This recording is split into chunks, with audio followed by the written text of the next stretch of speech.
মুসলমানের পাওয়ারের কাছে সারা পৃথিবীর পাওয়ার কিছু নয়। ও বাবা, আমি আজ বুঝতে পেরেছি ইসলামের থেকে বড় ধর্ম পৃথিবীতে আর হবে না বাবা। আমি তাই কালিমা লা ইলাহা ইল্লাল্লাহ মুহাম্মাদুর রাসূলুল্লাহ পড়ে মুসলমান হয়ে গেলাম। বলেন সুবহানাল্লাহ। আল্লাহ। একজন মাস্টার, সে প্রাইমারি স্কুলে মাস্টার, তার গ্রামের পাশে অন্য একটা গ্রামে, আর ইটের রাস্তা, ঢালাই রাস্তা, দুদিকে ধান জমি। ওই স্কুলে যাচ্ছে, দেখে একটা মোরা মানুষের মাথার খুলি, তো ফাঁকা জায়গা ভয় লাগবে না, ও কী করেছে, একটা কার জোগাড় করে ঠেলে ফেলে দিয়েছে। আসার সময় দেখছে আবার একটা মোরা মানুষের মাথার খুলি, সেই মোরা মানুষ ঠেলে ফেলে দিয়েছে। এখন সায়েন্সের টিচার এই 2-4 দিন যখন আটকেছে, বলে তুই মোরা মানুষ আমার কী করবি, চ। ও সাইড ব্যাগে করে বাড়ি নিয়ে আসছে, এনে খাস কামরায় ওনার খাস আলমারিতে রেখে দিয়েছে। রাত্রে ওর ভিতর থেকে আওয়াজ হচ্ছে আরও বাকি আছে। ওরা সাংঘাতিক ব্যাপার। এখন সরকারি কাজে ওনার বাইরে যেতে হবে, বলছে সকিনার মা তুই যা পারিস করিস করবি, আমার যে আলমারির ভিতরে মোরা মানুষের মাথার খুলিটা আছে এর গায়ে হাত দিবি না। আর আমার মায়েরা দেখবেন একটু সন্দেহবাদী হয়, তাই না? কিন্তু মায়েদেরকে আল্লাহ নবী অনেক সম্মান মর্যাদা দিয়েছেন, সেদিকে গেলে আর সময় কুলবে না। এখন মাস্টার স্ত্রী চিন্তা করছেন যে তুই এর এত ভালোবাসিস, মরে যাওয়ার পরে এর মাথার খুলি তুই আলমারিতে রেখে সেবা করছিস, ঠিক আছে তুই যা, তার ব্যবস্থা করছি। এই মাস্টার যখন বাইরে বেরিয়ে পড়েছেন, এই মাস্টারের স্ত্রী কী করেছে, নিয়ে গ্রামে একটা ডিস্ট্রিক্ট বোর্ডের বড় পুকুর ছিল, পুকুরে ফেলে দিয়ে এসছে। তারপর দিন সকালে দেখে সেই মোরা মানুষের মাথার খুলি সেই আলমারি। বলে তুইও মরে গিয়ে আমার সর্বনাশ করবি, সংসারে আগুন লাগাবি, দাঁড়া তোর ব্যবস্থা করছি। এই হামান দিস্তে বলো তো আপনাদের, হামান দিস্তে লোয়ান না, হামান দিস্তে গুঁড়ো করেছে করে, আর ঠিক সাগরের এই সমুদ্রে আপনার মোহনা বলে না, আপনারা বেশি বুঝবেন। আমি এগুলো উত্তরে ঠিক শহর জায়গা বললে তারা বুঝতে পারে না, বোঝাতে হয়, কিন্তু আপনারা ভালো বুঝবেন। মোহনায় ফেলে দিয়েছে, যেখানে তোলপাড় হচ্ছে, ও ফিরে আসতে পারবে আর? এখন মাস্টার কদিন পরে বাড়ি ফিরে বলে সকিনার মা সেটা ঠিক আছে তো? বলে ও তুমি তার এমন ভালোবাসো, আমরা জ্যান্ত মানুষ মরে গেছি কি বেঁচে আছি, সর্দি হলো কি জ্বর হলো, বাচ্চাদের কি হলো, খাওয়া হলো না হলো, তুমি খবর নিলে না। সেই মোরা মানুষের খবর আগে, তুমি ওর ভালোবাসতে এত, ওর মোরা মানুষের নিয়ে তুমি সংসার করতে আমার বিয়ে করলে কেন? বলে আরে ও সব ব্যাপার না, অন্য ব্যাপার, বল কি হয়েছে?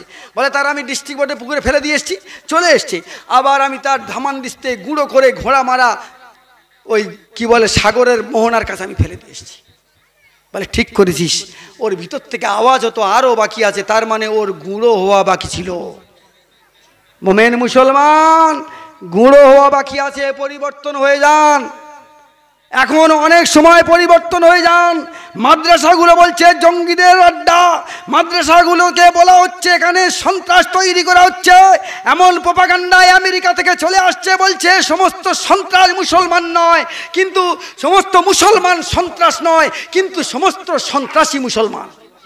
কায়দা বুঝতে পেরেছেন? মিষ্টির গামলায় ইঁদুর পড়েছে আমি কি বলছি? ও বলছে না।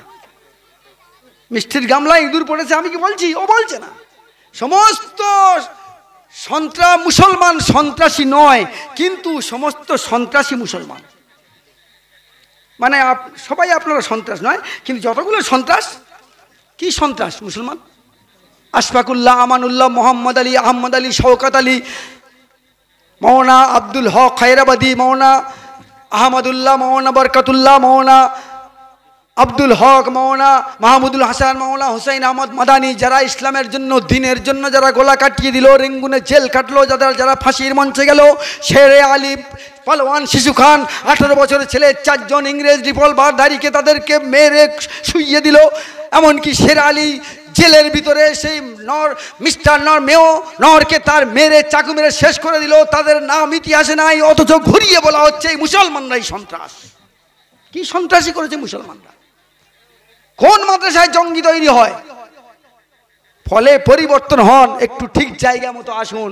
মোমেন মুসলমান না হলে গুঁড়ো হওয়া বাকি আছে, গুঁড়ো হতে হবে। বলবেন আনোয়ার সাহেব ভুলে গেছিলেন। মিস্টার এইসার বললেন, ইরানের ইহুদি রাজা ভাই বললেন, আপনার মতো ভালো মানুষ পৃথিবীতে হবে না। সামান্য সময় কথাবার্তাতে বুঝতে পেরেছি, আপনার কাছে বললে আমার জীবন হানির কোনো আশঙ্কা নাই। আমি ইরান দেশ থেকে এসেছি, ইরানি ইহুদি রাজার ভাই। আমি এসেছি, হযরত মুহাম্মদ নামে একজন মানুষ এখানে নতুন ধর্ম প্রচার করছেন। আমি তার মাথা নিয়ে যেতে পারলে আমার 500 দিরহাম দেবেন, 500 দিরহাম পাবো, 100 উট পাবো। আপনি তো দেখছি মদিনার সব থেকে গরিব মানুষ, আপনার দরজায় চর ঝুলছে, ঘরের ভিতরে কোনো দামি আসবাবপত্র নাই, দামি কোনো খাদ্যের সম্ভার নাই। আপনি যদি সেই মোহাম্মদকে আমার চিনিয়ে দেন, আপনার আর 250 উট দেবো, দিরহাম দেবো, আর 50টি উট দেবো। এবারে আপনারা বলেন তো, আমার বাড়ি গিয়ে যদি বলেন আনোয়ার সাহেবের মাথা কাটতে এসছে, আমি কি করব? খাইয়ে দাইয়ে শুইয়ে রেখে ভালো করে ধার দেবো না? কি সাম্যবাদ দেখেন, সাম্যবাদের নবী। আল্লাহ নবী বললেন, বাবা ইহুদি তুমি নিশ্চিন্তে ঘুমিয়ে পড়ো। তুমি যদি মদিনার মসজিদে একবার প্রকাশ করে দিতে, হযরত মুহাম্মাদের সাহাবারা তার এত ভালোবাসে, তোমার টুকরো টুকরো করে মদিনার অলিতে গলিতে ছড়িয়ে দিত। ও ইহুদি, ঠিক করেছো বাবা, বলো নাই?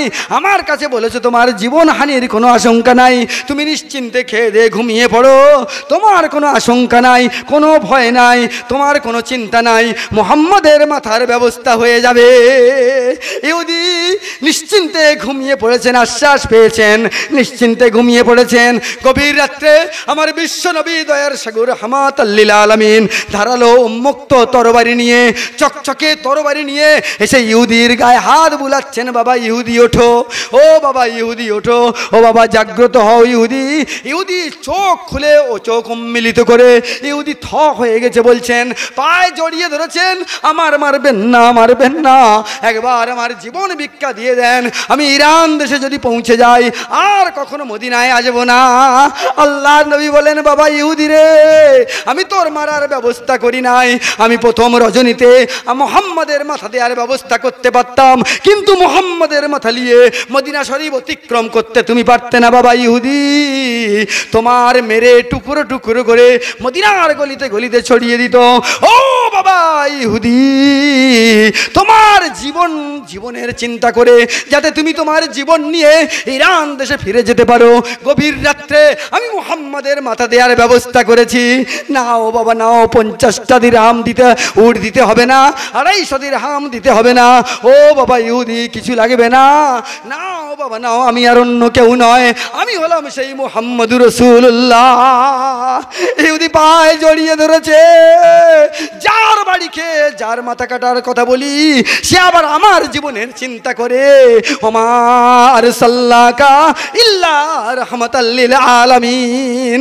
এমন মানুষ পৃথিবীতে আর হবে না, তাম পৃথিবীর দয়া স্বরূপ, রহমত স্বরূপ পায়ে জড়িয়ে ধরেছে। হুজুর, আমি আর ইরান দেশে ফিরে যাব না, আপনার মতো ভালো মানুষ হয় না, আপনার মতো সুন্দর মানুষ হয় না। হুজুর, আমি আর ইরান দেশে যাব না। হুজুর, চন্দ্রের চেয়ে সুন্দর, পুষ্পের চেয়ে মনোহর, ঝর্ণার চেয়ে নির্মল, তিনি সৃষ্টির তরে মঙ্গল, পাহাড়ের চেয়ে অবিচল, ব্যাঘ্রের চেয়ে মনোবল, হরিণের চেয়ে হুঁশিয়ার, তিনি রহমত সারা দুনিয়ার, মাটির চেয়ে ধৈর্য, তার সিংহের চেয়ে সৌর্য, কোকিলের চেয়ে সুকণ্ঠ, তার মেশকের চেয়ে সুগন্ধ, বাতিলের চিরবৈরী, তিনি খেদমাতে সদা তৈরি, গরিবের চিরবন্ধু, তিনি জ্ঞানের মহাসিন্ধু, তিনি আল্লাহর এক মহাদান, তাই স্রষ্টার পরে তার সম্মান। স্বর্ণ শিখর হয়ে ওঠে যদি দুনিয়ার পর্বত, সাগরের পানি যদি হয়ে যায় উজ্জ্বল মারকাত, হিরে জহরতে ভরে ওঠে যদি পৃথিবীর নদী হ্রদ, চুনি পান্নার ঢলে ভেসে যায় রাজপদ জনপদ, মুক্ত খচিত বসন ভূষণ রাখো যদি রাশি রাশি। আর কবি বলছেন, মুহাম্মাদের ছেঁড়া জুতো, জীর্ণ পাদুকা রাখো যদি পাশাপাশি, কোনটা আমার সবচেয়ে প্রিয় তুমি কি জানতে চাও? বারবার আমি বলবো তোমাকে, নবীর পাদুকা দাও।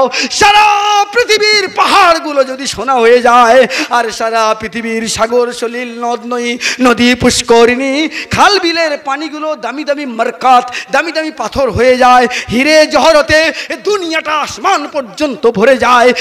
কবি বলছেন, এই বিশাল সম্পদ যদি এক পাল্লায় রাখা হয়, আর বিশ্ব নবী নবিকুল শিরোমণি আশরাফুল আম্বিয়া নবী মুহাম্মদুর রাসূলুল্লাহ সাল্লাল্লাহু আলাইহি সাল্লামের ছেঁড়া জুতো তার নয়, তার ছেঁড়া জুতো এক পাল্লায় রাখা হয়, আমার বিশ্ব নবীর ছেঁড়া জুতোর পাল্লা ভারী হবে।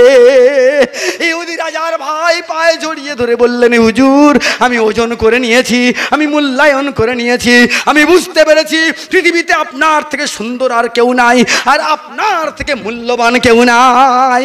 আমি আমার ধর্মকে লাথি মেরে সরিয়ে দিয়ে, মনসুখ করে দিয়ে, বাতিল করে দিয়ে, মদিনার পার্লামেন্টে বিশ্ব নবীর সামনে দাঁড়িয়ে আমি আজ কালেমা লা ইলাহা ইল্লাল্লাহু মুহাম্মাদুর রাসূলুল্লাহ পড়ে মুসলমান হয়ে গেলাম।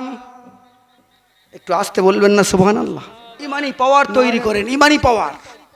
অবশ্যই সারা পৃথিবী আপনার কাছে মাথা নত করবে। আল্লাহ বললেন সারা পৃথিবীর মধ্যে আমার মুমিনদেরকে রাজত্ব, কর্তৃত্ব, নেতৃত্ব দেব, এদের ক্ষমতা দেব, এদের পাওয়ার দেব, এদের কাছে মাথা নত করবে। এদের কাছে জঙ্গলের হিংস্র বাঘ, বিষাক্ত সাপ, রয়্যাল বেঙ্গল টাইগার, সারা পৃথিবীর সমস্ত সৃষ্টি আমার মুমিনের কাছে মাথা নত করবে যদি প্রকৃত মুমিন হয়ে যাও।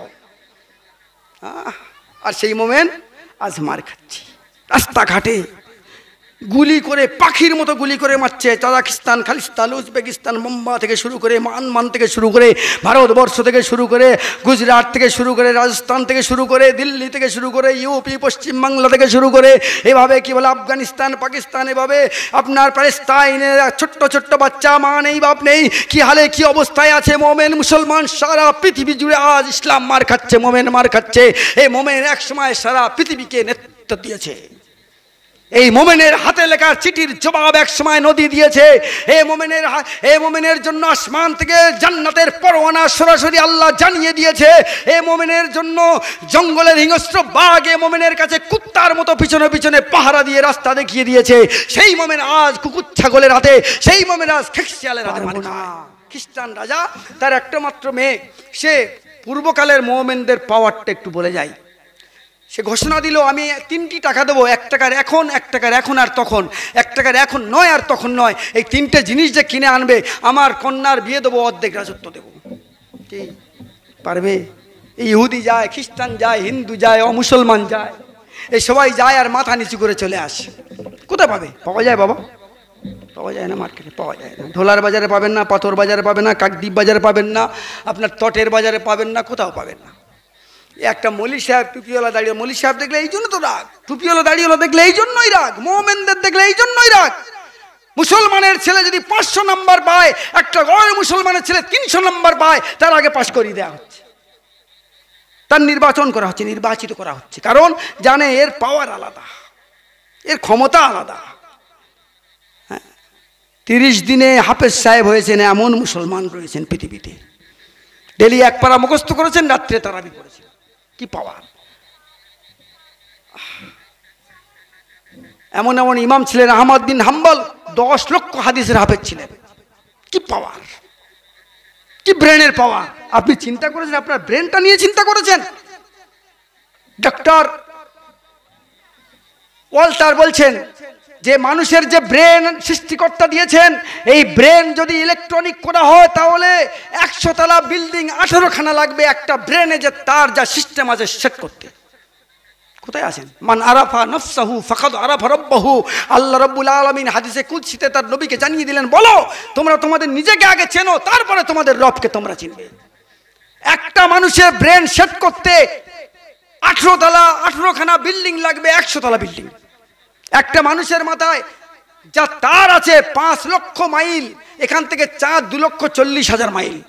আপনার ব্রেনের তারটা যদি সোজা করা যায়, চাঁদের কাছ থেকে ফিরে এসে আরো 20,000 মাইল এক্সট্রা হবে। কি মনে করছেন? তিনি বলছেন এই ব্রেন যদি ইলেকট্রনিক চালানো হয় তাহলে কত তাপবিদ্যুৎ লাগবে? 2,500 তাপবিদ্যুৎ, বক্রেশ্বর তাপবিদ্যুতের মতো কেন্দ্র, ওই রকম 2,500 তাপবিদ্যুৎ কেন্দ্রে যা তাপ তৈরি হয়, কারেন্ট তৈরি হয়, একদিন ওই ব্রেনে শেষ হয়ে যাবে। চিন্তা করলেন না?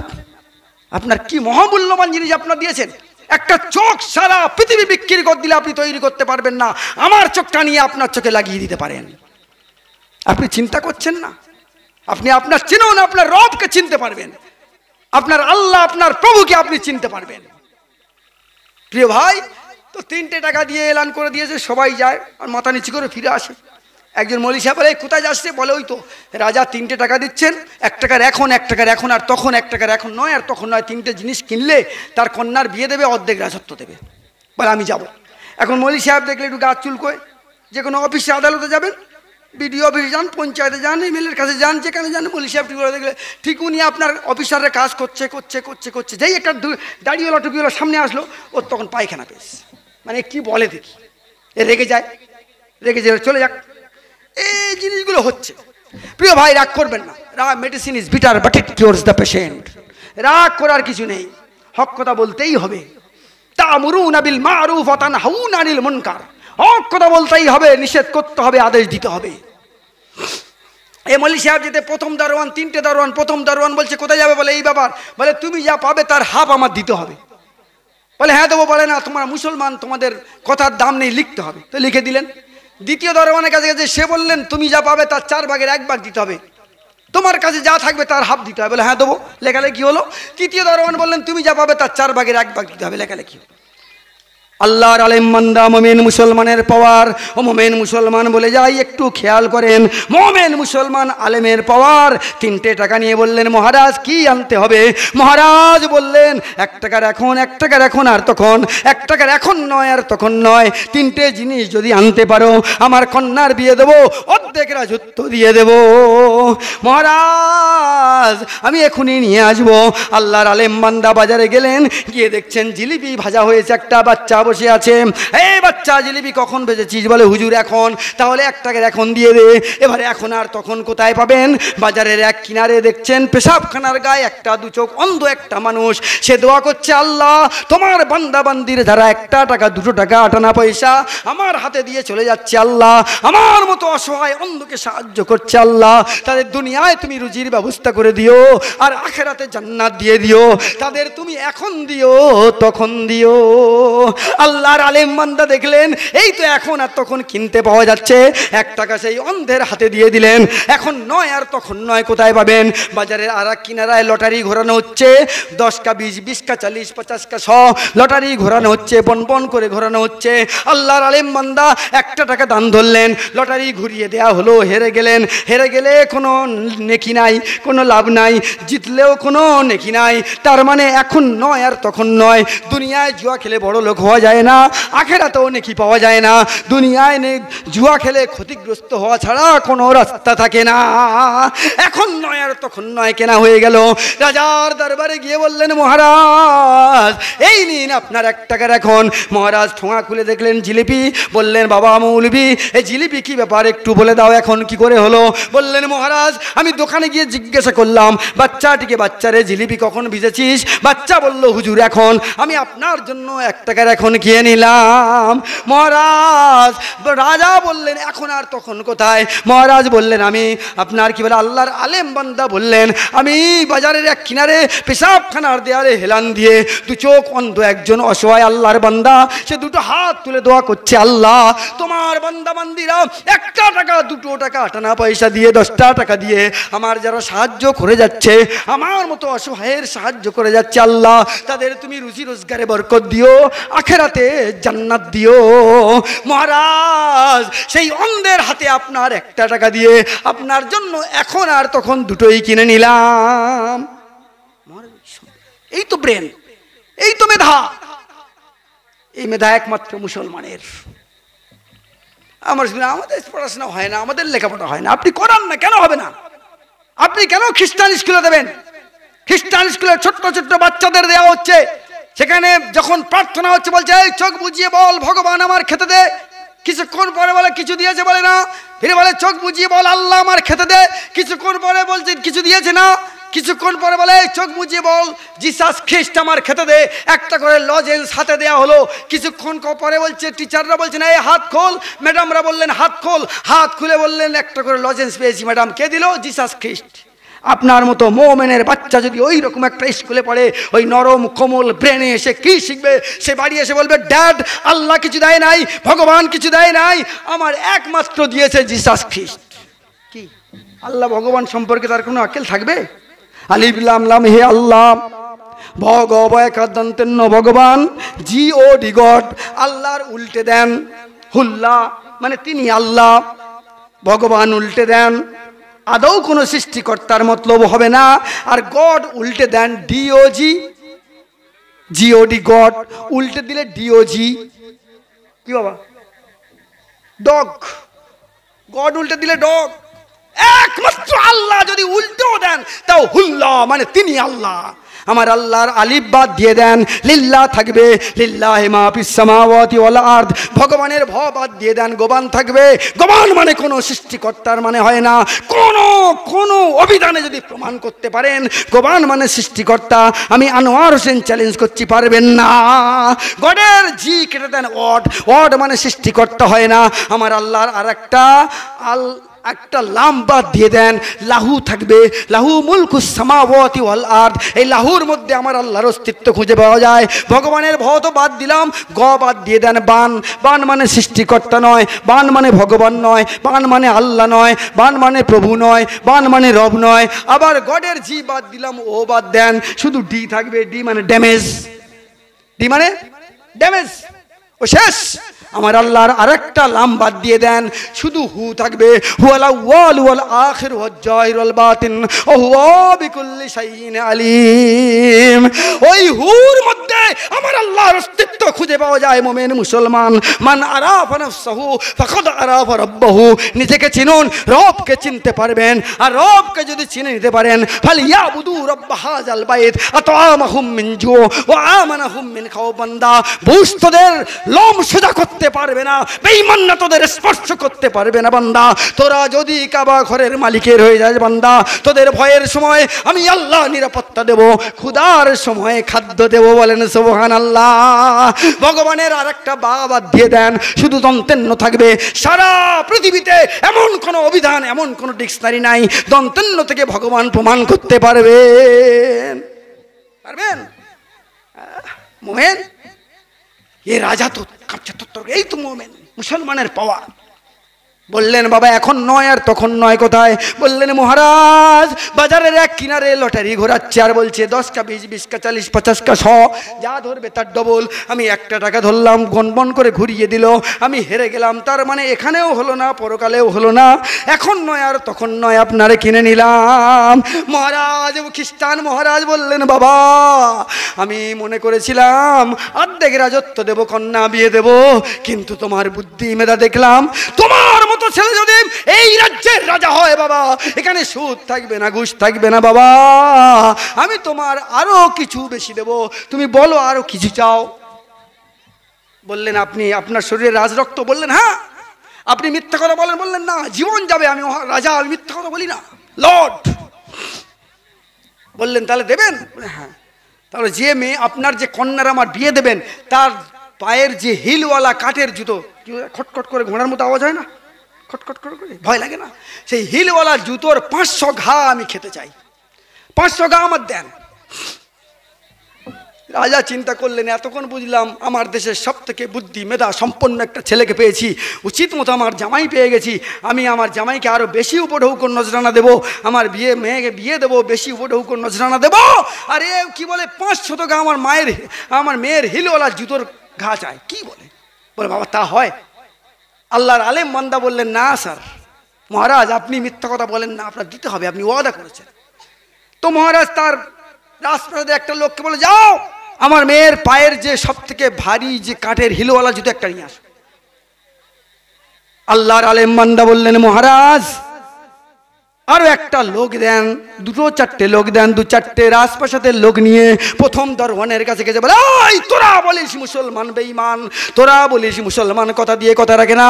সারা পৃথিবীতে মুসলমানের বাস্তে তোরা বাস করিস, সারা পৃথিবীতে মুসলমানের রাজত্ব ছিল, সারা পৃথিবীতে মুসলমানের সব কিছু ছিল, ভারতবর্ষে যা কিছু আছে সব মুসলমানের, এমনকি ওয়াকাফ সম্পত্তি, বিশাল সম্পত্তি সে মুসলমানের। মুমিন মুসলমান আজ পর্যন্ত প্রমাণ দিতে পারবেন না ভারতবর্ষে মুসলমানদের কর্তৃত্ব নেতৃত্ব থেকে শুরু করে এ পর্যন্ত অমুসলমান বেশি ভারতীয় মুসলিম জমিদারদের জায়গায় বাস করে। মুমিন মুসলমান প্রথম দরওয়ানের কাছে গিয়ে আল্লাহর আলেম বান্দা বলছেন, এই তোর খাতা বার কর, তোরা বলিস মুসলমান বেঈমান, মুসলমান কথা দিয়ে কথা রাখে না, মুসলমান কথার খেলাপ করে না, না না, যারা প্রকৃত মুসলমান তারা কথার খেলাপ করে না। খাতা বার করা হয়েছে, আল্লাহর আলেম বান্দা মহারাজের লোকদের বললেন কি লেখা আছে? বললেন হুজুর লেখা আছে যা পাবেন তার হাফ। বলে আমি কত পেয়েছি? বলে 500 ঘা, একে 250 আনা আদায় করে দাও। 250 আনা আদায় করে দেয়া হলো। মাঝের দরওয়ানের কাছে তোরা বলিস মুসলমান বেঈমান, না না না না, মুসলমান কখনো বেঈমান হতে পারে না, আমরা কথা দিয়ে কথা রাখি, আমরা জীবন হানি কারোর ঘটাই না, আমরা সন্ত্রাস নয়, আমরা জঙ্গি নয়, আমরা ক্ষতি করি না, দেশের জন্য জান দেয়া, দেশের জন্য টন টন কোন রক্তে মুসলমান দেয়? এ বেঈমান, এ দরওয়ান, তোর খাতা বার কর, 16 আনা চুকিয়ে দেব। খাতা বার করা হয়েছে। মহারাজের লোকেদের জিজ্ঞাসা করলেন, আল্লাহর আলেম বান্দা কি লেখা আছে? বললেন, হুজুর আপনার কাছে যা থাকবে তার হাফ। কত আছে? বলে 250। এর 125 হিলওয়ালা জুতো দিয়ে দাও। 125 হিলওয়ালা জুতো দিয়ে দেয়া হলো। শেষের দরওয়ানের কাছে গিয়ে বলে, ওই তোরা বিশ্বাস করিস না মুসলমানের, লিখে রেখেছিলি, বার কর তোর চোতাপত্র, কত তোর পাওনা দিয়ে দেবো। কাগজপত্র বার করা হলো। মহারাজের লোকেদের জিজ্ঞাসা করলেন, আল্লাহর আলেম বান্দা, সেই সময়ের পাওয়ারফুল মুমিন বান্দা বললেন, এই রাজা মহারাজের লোকেরা, রাজপ্রাসাদের মানুষেরা, বলো কত লেখা আছে এর মধ্যে? বললেন, হুজুর লেখা আছে যা পাবেন তার 4 ভাগের 1 ভাগ। আমি কত নিয়েছিলাম? 500 ঘা। কত আছে? বলে প্রথমকে তো 250 দেওয়া হয়েছে, দ্বিতীয়কে 125, 4 ভাগের মানে 125, আর আছে অবশিষ্ট, এ পাবে 125, এর 16 আনা চুকিয়ে দাও। মহারাজ থ হয়ে গেলেন। এই ছেলেটিকে শুধু আমি কন্যার বিয়ে দেব না, আমি অর্ধেক রাজত্ব কেবল দেব না, পুরো রাজত্ব দিয়ে দেব। এই ছেলে যদি রাজা হয়, এই ছেলে নেতৃত্ব দেয়, এই ছেলে আমার দেশকে পরিচালিত করে। এখানে সুদ থাকবে না, এখানে ঘুষ থাকবে না, এখানে চেনা থাকবে না, এখানে কোনো ক্ষতি হবে না, অন্যায় হবে না, অত্যাচার হবে না, লাঞ্ছিত হবে না, এখানে জেনা হবে না, ধর্ষণ হবে না। এমন ছেলে আর এর থেকে বড় ধর্ম পৃথিবীতে নাই। বাবা, অর্ধেক রাজত্ব দেবো বলেছিলাম, কন্যার বিয়ে দেবো বলেছিলাম বাবা, শুধু অর্ধেক রাজত্ব নয়, আমি পুরো রাজত্ব দিয়ে দিলাম। কন্যার তো শাদী তোমার সঙ্গে দেব। আমি তোমার সামনে দাঁড়িয়ে আমি আজ বুঝে নিয়েছি, মুসলমানের পাওয়ারের কাছে সারা পৃথিবীর পাওয়ার কিছু নয়। ও বাবা, আমি আজ বুঝতে পেরেছি ইসলামের থেকে বড় ধর্ম পৃথিবীতে আর হবে না বাবা। আমি তাই কালিমা লা ইলাহা ইল্লাল্লাহু মুহাম্মাদুর রাসূলুল্লাহ পড়ে মুসলমান হয়ে গেলাম। বলেন সুবহানাল্লাহ। আল্লাহ হাবিব, আমার দোস্ত, নূর নবী, দয়ার নবী, বিশ্ব নবী, তোমার এবং তোমার মুমিন উম্মতির জন্য আমি আল্লাহ যথেষ্ট। তো আল্লাহ যদি আমাদের জন্য যথেষ্ট হয়, আমাদের স্পর্শ করার ক্ষমতা আছে? বারাসির নদী উত্তাল তরঙ্গ, এবারে চাকচিক্যময় শহর, ইসলামের মুজাহিদিনদের বলা হয়েছে, যাও তোমরা ওপারে, এই বাহারাশির উত্তাল তরঙ্গ পাড়ি দিয়ে ওপারে গিয়ে তোমরা মাদায়েন শহর দখল করবে, ইসলামের পতাকা উড্ডীন করবে। কিন্তু মাতলা নদীর থেকে আরো ডেঞ্জারাস বাহারাশির নদীর তরঙ্গ দেখে বীর মুজাহিদরা চিন্তা করলেন, এই উত্তাল তরঙ্গে আমাদের ঘোড়া, উট, আমাদের সাজ সরঞ্জাম, খাদ্য, এগুলো নিয়ে আমরা কি করে মাদায়েন শহরে পৌঁছাবো? কমান্ডার সেনাপতি সেজদায় পড়ে গিয়ে দোয়া করলেন, আল্লাহ, আমরা যদি আমাদের জন্য যাই তাহলে আমাদেরকে ডুবিয়ে দাও, শেষ করে দাও আল্লাহ। কেবলমাত্র যদি ইসলামের জন্য আমরা মাদায়েন যাই, মাদায়েন ইসলাম প্রচারের উদ্দেশ্য নিয়ে নিয়ত নিয়ে যাই আল্লাহ, তাহলে তুমি কুল কায়নাতের মালিক, তুমি কুন ফায়াকুন বললে হয়ে যায়। তুমি কিছুক্ষণের জন্য উত্তাল তরঙ্গ, এই বিশাল ঢেউময় এই বাহারাশির নদীটাকে তুমি মরুভূমিতে পরিণত করে দিতে পারো। বলেন সুবহানাল্লাহ। কি তাদের বিশ্বাস, কি ইমানি পাওয়ার! মুমিন মুসলমান, আর আমাদের ইমানি পাওয়ার, আমাদের দুর্বলতা। এই শামসুদ্দিন সারা রাত জলসা শুনেছে, সকালবেলা বিরাট বড় দোয়া হয়েছে, বাড়ি গেছে, মা বলে, শামসুদ্দিন তো শ্বশুর এসছে, নতুন লোক, ধোলা থেকে না এসছে, কি কাকদ্বীপ থেকে এসছে, কি বলে চাঁদমারি থেকে এসছে, ধোলায় বাড়ি শামসুদ্দিনের। তো শ্বশুরের জন্য নাস্তা নিয়ে, এই শ্বশুরের দেয়া টিভিএস ভিক্টর নিয়ে বেরিয়ে পড়েছে ধোলা হাটে, সবজি টবজি কিনবে, বাজার টাজার করবে, গোস্ত কিনবে, নাস্তা নেবে। কিছুক্ষণ পরে ফিরে গেছে। মা বলে, কিরে শামসুদ্দিন, ফিরে এলি, কি ব্যাপার, তোর যে শরম নেই, নতুন লোক বাড়িতে? বলে, মা, সেই যে ফুলি না, ফুলি, বলে হ্যাঁ ফুলিদের বাড়ি, ওদের বাড়ি একটা কালো বিড়াল ছিল না, আমার গাড়ির সামনে থেকে চটকে চলে যাবে না। এই আপনাদের এখানে বিড়াল সামনে পড়লে কি বিপদ হয় না? এ মুসলমানের যদি একটা বিড়াল আটকে দেয়, এ মুসলমান বাঁচবে কি করে? মুমিন মুসলমান এভাবে ইমানি পাওয়ার। এই জন্য রসুল বলেছেন, কিছুক্ষণ ফিকাহের মাসলার মজলিসে বসলে 60 ইয়ার্স, 60 বছর, শুধু নয় 60 বছরের বেশি, নফল নামাজ, নফল রোজা, নফল হজ, নফল জাকাত, এই সমস্ত ইবাদত বান্দেগীর থেকে বেশি নাকি তার আমল নামায় লেখা হয়। কারণ ইমান বাঁচাতে হলে যেগুলো দরকার, একটা জিনিস আপনি যদি জানেন, সেই একটা জিনিস জানার জন্য আপনার ইমানটা বেঁচে যাবে, একটা মাসলা জানার জন্য আপনার ইমানটা বেঁচে যাবে, আর না জানার জন্য সারা বছরের সারা জীবনের ইবাদত বান্দেগি বরবাদ হবে। আজ সেই অবস্থা সারা বিশ্ব জুড়ে, তাম পৃথিবী জুড়ে আজ আমাদের সেই অবস্থা, আমরা ইমানি পাওয়ারহীন হয়ে পড়েছি, যার জন্য আজকে সারা পৃথিবীর সমস্ত জাতি, কোনো জাতি মুসলমানের দিকে পরোয়া করে না। কিন্তু সমস্ত জাতি আমাদের ভাই। আমরা সাম্যবাদের নবীর উম্মত, আমরা সেই বিশ্ব নবীর উম্মত, দয়ার সাগর রাহমাতাল লিল আলামিনের উম্মত।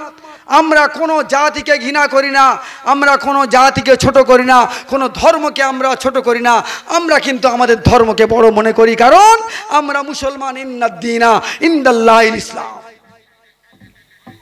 মোমেন মুসলমান, কচিকাঁচা তরুণ জওয়ান যুবক, আমার আব্বা জানেরা, রসুলের সাহাবা, খাওয়া হয় না, এসে বলছে হুজুর কদিন যাবৎ খাওয়া দাওয়া হচ্ছে না, কি করি, কোনো রাস্তা নেই।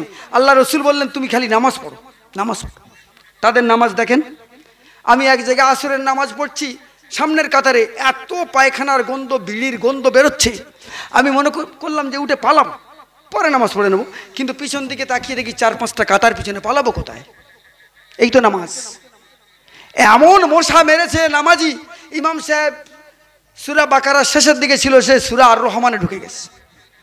এই তো নামাজ। কি বাবা, কি হবে? হাত ঝেড়ে মেরে কি করবেন? হাত ছেড়ে বা কি করবেন? হাত ঝাড়া মেরে বা কি করবেন? এই তো নামাজ, প্রকৃত নামাজ। দেখেন রসুলের সাহাবা নামাজ পড়তে শুরু করেছে, 2 রাকাত নামাজ পড়ছেন, সালাম ফিরে বলছেন বিবি কোনো ব্যবস্থা হয়েছে? বিবি বলছেন না, কোনো ব্যবস্থা হয় নাই। বিবিকেও কোনো খাদ্যের ব্যবস্থা হয়েছে? বিবি বলছেন কোনো খাদ্যের ব্যবস্থা হয় নাই। আবার 2 রাকাত নামাজ পড়েছেন, বিবি কোনো খাদ্যের ব্যবস্থা হয়েছে? বলে না হুজুর, কোনো খাদ্যের ব্যবস্থা হয় নাই। এভাবে নামাজ আদায় করছেন, নামাজ আদায় করছেন, বিবির জিজ্ঞাসা করছেন। হঠাৎ বিবি দেখছেন বাড়িতে কোনো গম নাই, কোনো কি বলে শস্য নাই, কোনো ভুট্টা নাই, কোনো জব নাই, অটোমেটিক জাঁতা, খালি জাঁতা ঘুরছে আর আটা বেরিয়ে আসছে।